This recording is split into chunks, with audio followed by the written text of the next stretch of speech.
Bizarre Brain Comics.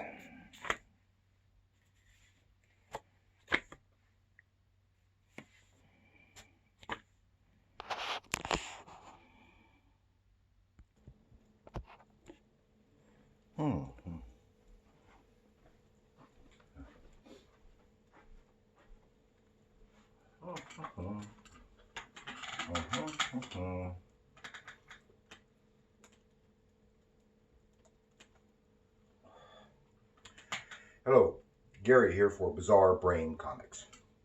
This is where I like to take a look at some older comics, take a look at the creators, the characters, and examine the stories and the art.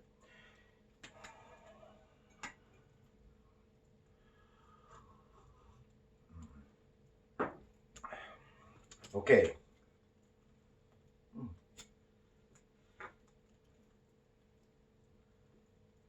Today, I want to take a look at this book, this character right here. This is Mighty Samson, number 10, Gold Key Comics. It's from 1967. Beautiful painted cover. They all had such. It's probably one of the most notable things about Gold Key Adventure Comics were the painted covers and adventure and the mystery, as opposed to the line drawings for the humor titles. Let's see what the big book of knowledge has to say.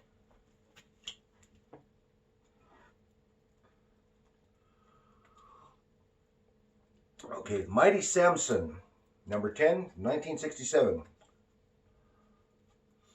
This is titled Terror in Tall Place Town, written by Otto and drawn by Jack Sparling. Okay, Mighty Samson is a title published by Gold Key Comics. It is a post-apocalyptic science fiction adventure series set in the ruins of New York City. At the time, the world had been devastated by a nuclear war, and it was created by Otto and Frank Thorne.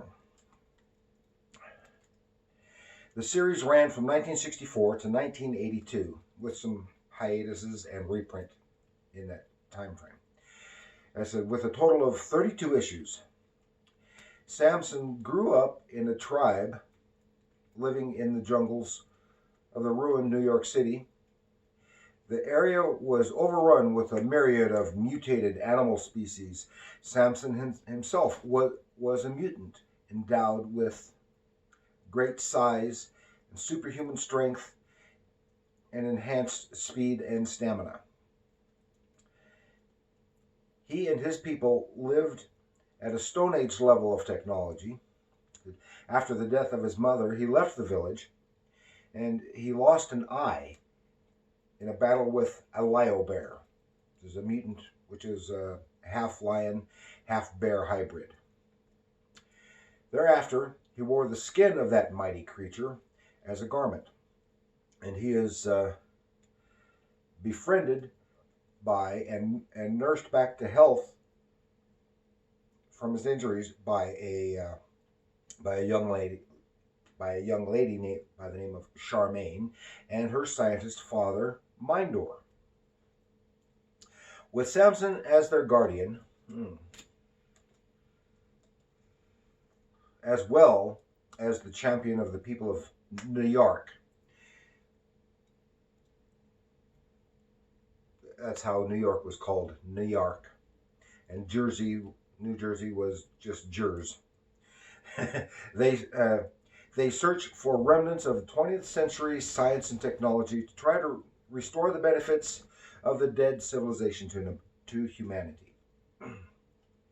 The first 6 issues of the series bore the art of Frank Thorne. Now, Frank Thorne is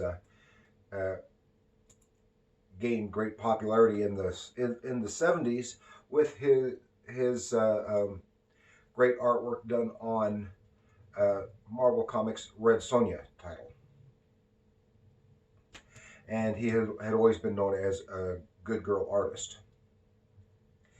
Okay, then the artwork was taken over by Jack Sparling from number 8 through number 20, with followed by Jose Delbo took over after that, and then he was followed by Jack Abel. I don't know if I've ever seen anything drawn by Jack Abel. The painted covers were done mostly by Morris Golub, and with some by George Wilson. Just a little bit here about Jack Sparling. Okay, Jack Sparling is from 1916 to 1997, and he is a Canadian cartoonist. And he attended the Concordia School of Art. And in 1941, he co-created the comic strip Hap Harper, Washington correspondent. From the 50s through the 70s, he worked for a variety of publishers, and he did, in the 50s, he did Bomba the Jungle Boy for DC. He worked for Harvey and for Charlton Comics on the $6 Million Man and the Bionic Woman. And he did several books for Classics Illustrated, and that is just a small snippet of the work that he has done. It's just some of the most notable. He had a somewhat organic style, which would work well for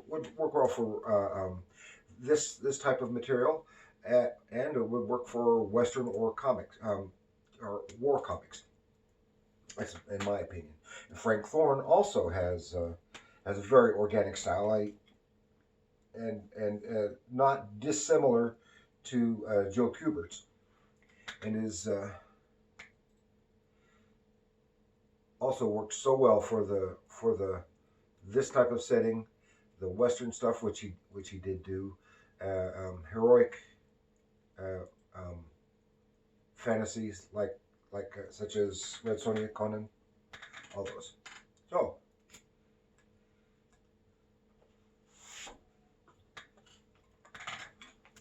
would you care to join me for a few minutes and go journey to the devastating future with Mighty Samson? Okay, here we have Mighty Samson number 10 with this wonderful painted cover. I'm not positive whether this was Morris Golub or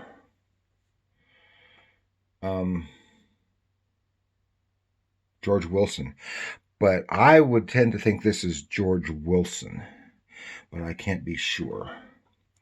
I cannot be sure. Here we have a couple of other Samson books from the same time period, painted covers. I'm reasonably sure that this one is George Wilson and this one is Golub, but I cannot be sure. And you can see here, while the Samson stories featured conflicts with a lot of mutated animals, bizarrely mutated animals, and the main stories usually had human villains, either evil tribesmen trying to conquer the tribes of New York, or the evil. I suddenly can't remember her name. The lady from Jers, who had grown up in a scientific environment that was not exactly a bunker, but it was almost like an underground city. And she was raised by her father, and while she is more concerned with conquering than with helping people. But you can see these here in this one. The villains are a species of mutated winged people trying to conquer New York. And this is, I like this because it has a really beautiful rendering of the Chrysler building here in the background. I think that probably, doing that probably took up the bulk of the time of creating this painting. It is beautifully done, and of course, beautiful figures here in the foreground, fighting in the air. That's just wonderful. And it's to say nothing about this. Okay, and all of these issues were drawn by Jack Sparling, but I did want to show you here.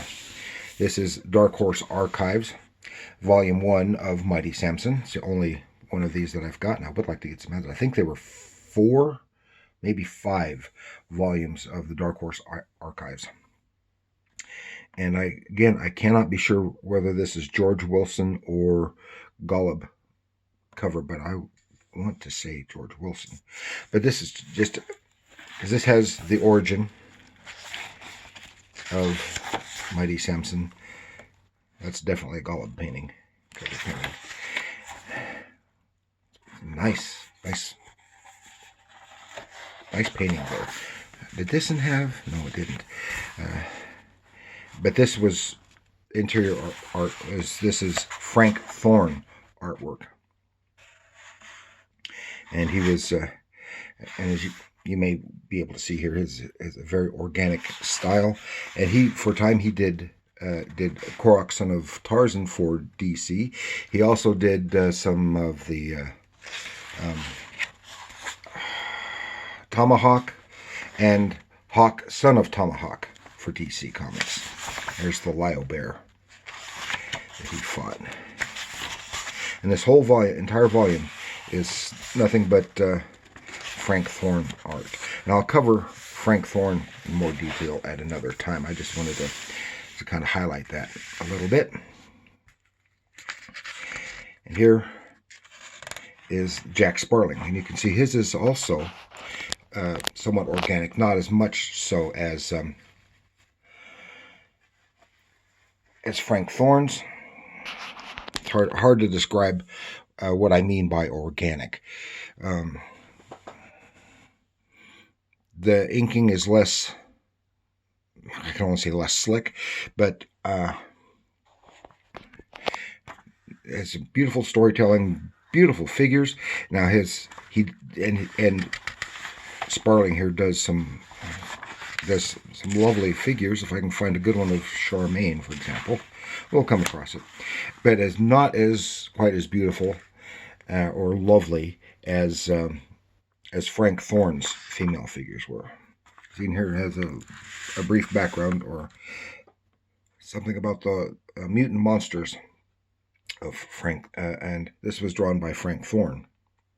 I believe it looks like his. So that definitely looks like a Frank Thorne hand, but it might not be. Anyway, Terror in Tall Place Town, and here they're Samson and company are scavenging for canned foods and stuff within the ruins, and they are attacked by Stone Age tribesmen, and Samson's able to easily get them away without having to go in combat with them. And then he gets them away. Then he comes back and beats down, because these are tribesmen who are invading through the New Jersey Tunnel, I think it is, and through the Jersey Tunnel, and from New Jersey. And then he asks them why, because they're not just invaders.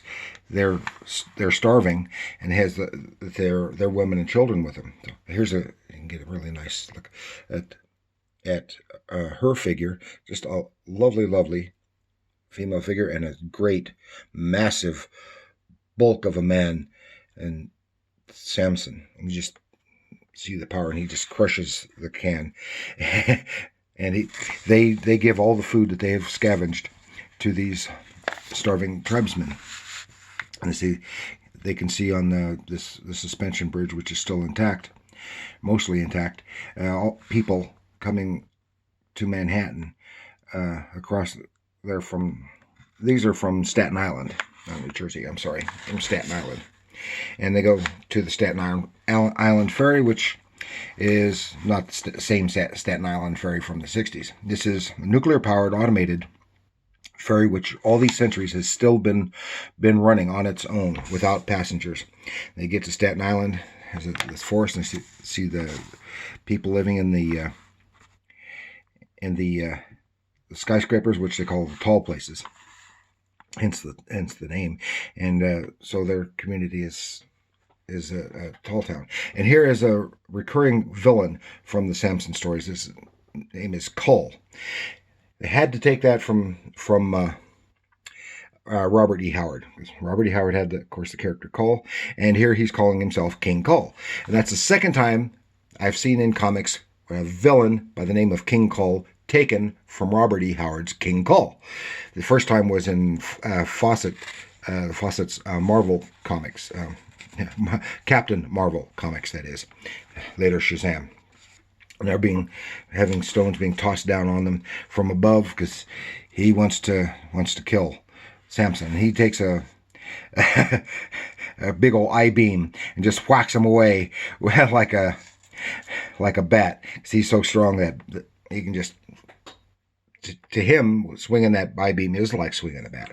And he climbs up to confront the tribesmen who are attacking them. And this is when he discovers that it's Cull. So he gives chase and they take off and disassemble the bridges that they've constructed across the chasms. So Samson goes down the stairs and on the way down is met by Charmaine and Mindor, who have been using the elevators, because it also atomic powered and still operates after all these centuries. And here they find in the apartments people living, even using the stoves, although they're not using the stoves properly, to cook their food, and using some remnants of the old clothing from the people in these skyscrapers. Meanwhile, I see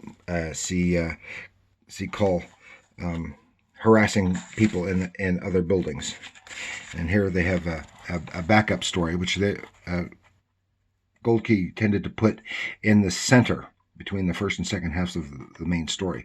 This is Tom Tomorrow. I'm not going to talk about that. It's only usually just a 4-page story. I only have more space for that for ads, and then of course the text page. They always had text pages for postal reasons. And this is Lost Civilizations. So it'd take too much time for Samson to get over to that other building, so he just sees that there's a clean path across the treetops, and he just boing, boing, boing, hops across. You can see the power in him, although that particular image looks kind of silly. As he bounds across there, but he is being confronted by this gorillasaur. And all these are creatures that live in these treetops here.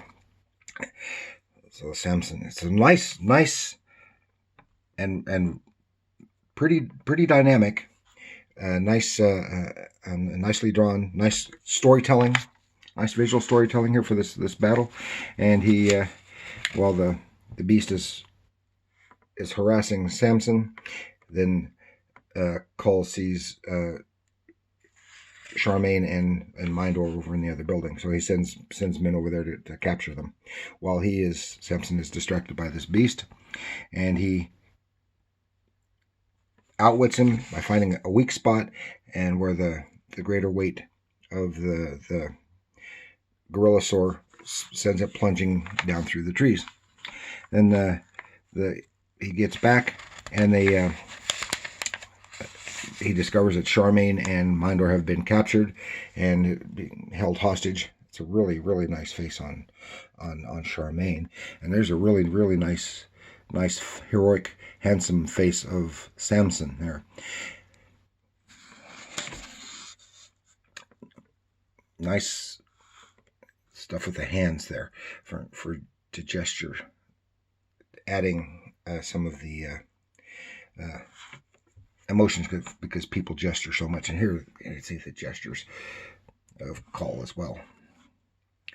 So they have this weapon they want Mindor to repair, and Mindor wants everyone to call him Your Majesty. He can't remember the word right, and he comes up with maggotry.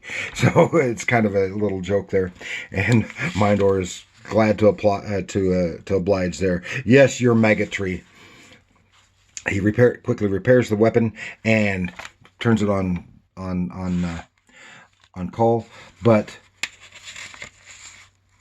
to shoot Cole would be the death of Charmaine. So he has to relinquish the weapon to Cole and instructs him how to use it. It's a super weapon because she zaps kind of like a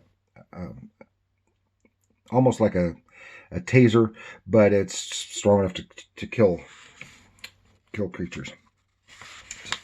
So it's something that's supposed to be well beyond the mid 60s at the time that this was written. Meanwhile, Samson is trying to sneak up, but it's a trap. They have a spotlight on him, and then Cole zaps Samson, and he falls through the trees, but he's only slightly stunned. He's weakened. He manages to save himself because he has such great stamina. Another really great view right there. Would have been very good for Tarzan, and he did do a version of Bomba the Jungle Boy for DC, which was very good, reprinted in some of the Tarzan family, but because they no longer had the rights to the name of Bomba, they changed his name to Simba. Just a little thing there. So Samson gets an idea. He sees this group of gorillasaurs, and he antagonizes them, and they chase him. So and they chase him as he is coming to attack Cole.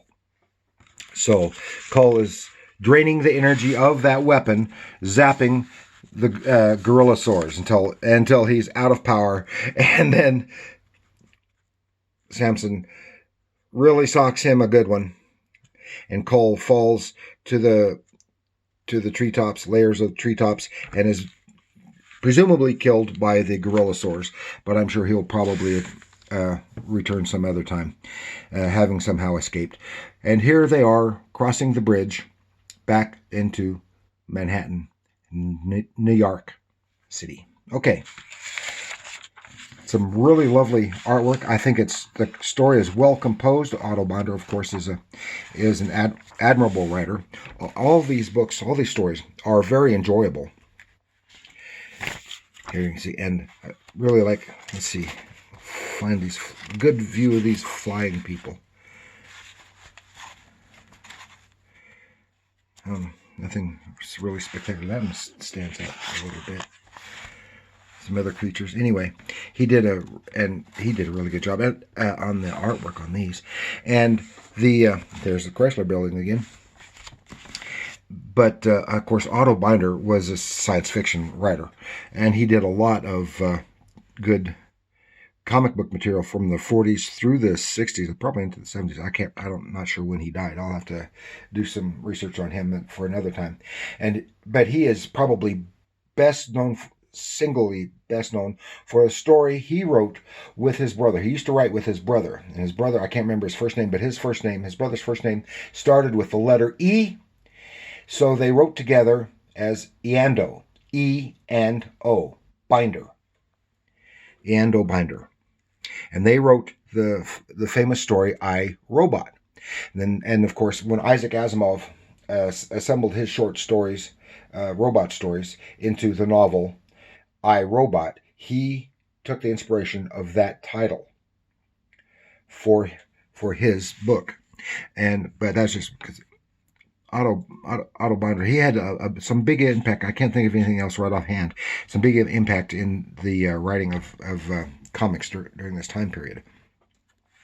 I'm thinking he did some of the Batman stories from the 40s and maybe 50s. I'm not sure. But he did a lot of comic book material, as well as science fiction stories and novels. So that is all I've got for The Mighty Samson.